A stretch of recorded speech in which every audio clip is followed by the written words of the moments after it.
time for a quick cup of tea and a biscuit. In my opinion, perhaps the VFR pilot needs a trigger point to prevent a trigger point. The basic helicopter training platforms currently used are predominantly piston engine types with some single-engine turbines, which operate under VFR. I am not discussing twin-engine IFR platforms and crew, only VFR platforms and their pilots. I have commented in the past that we teach the student the incipient stages of a number of critical flight conditions, such as vortex ring state, low RPM rotor stall, etc. We have caution and warning lights that will give the pilot an indication of an impending issue problem, and we teach the student to fly the emergency to a safe point on the ground. I am hoping that the old, just give me a verbal response to the emergency, has been kicked into touch. So why do we not teach the student to have a deteriorating weather trigger point, as surely this should be considered as a critical flight condition?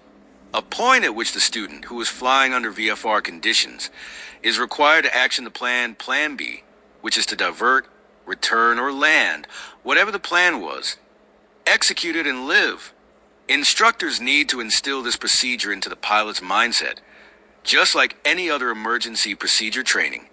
To continue flight into degrading visual conditions, or as the EASA like to say, flight in a degraded visual environment, is an emergency as it is one of the leading causes of light helicopter fatal accidents. So we need to find a way of addressing the issue. EASA's DV sounds like a static situation as it's degraded conditions and not degrading conditions which, if the conditions are not degrading, i.e. getting worse, does not necessarily cause an ever-increasing pilot workload due to trying to maintain a visual reference. It's this subtle increase in pilot workload that gives rise to the corresponding increase in the stress levels a pilot will experience when the visual conditions are degrading. Just my thought. Continuing flight into degrading visual conditions could be likened to glaucoma, nicknamed the sneak thief of sight, as the damage progresses slowly and very often goes unnoticed as it destroys vision gradually, starting with peripheral vision. Therefore, continuing flight into degrading visual conditions should have the nickname, the sneak thief of life, as it potentially has the same effect on the pilot's peripheral vision, but can be fatal. The caveat to this is that if there is not an accident, then there is obviously no permanent damage.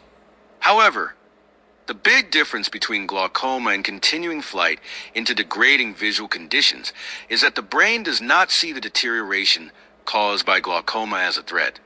Therefore, there is no threat response from the brain. In the insidious condition of degrading visual conditions, the brain is very much involved, and as the conditions deteriorate, control can become ever more complicated, with a corresponding increase in pilot's workload trying to keep this unstable platform stable. The brain will start to perceive the deterioration as a threat, and will correspondingly start to shut down what it considers to be less important systems, peripheral vision being one of those systems.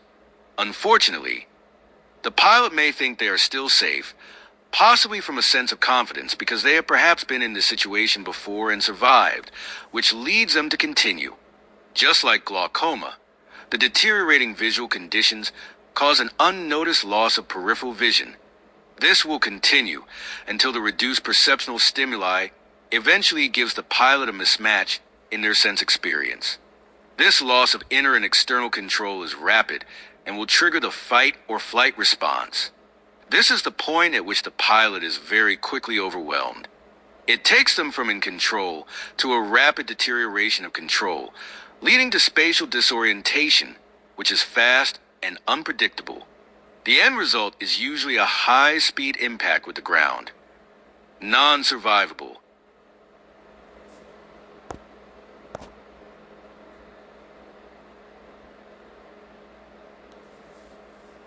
Says glaucoma, if not identified and managed, will cause you to lose your sight. Continue flight into degrading visual conditions, if not identified and managed, will cause you to lose your life. So perhaps instilling the pilot a deteriorating weather trigger point well before stress levels become too elevated will help to maintain a loss of control trigger point. Knowledge is flight safety and helping to keep your RPM in the green. Hope y'all enjoyed.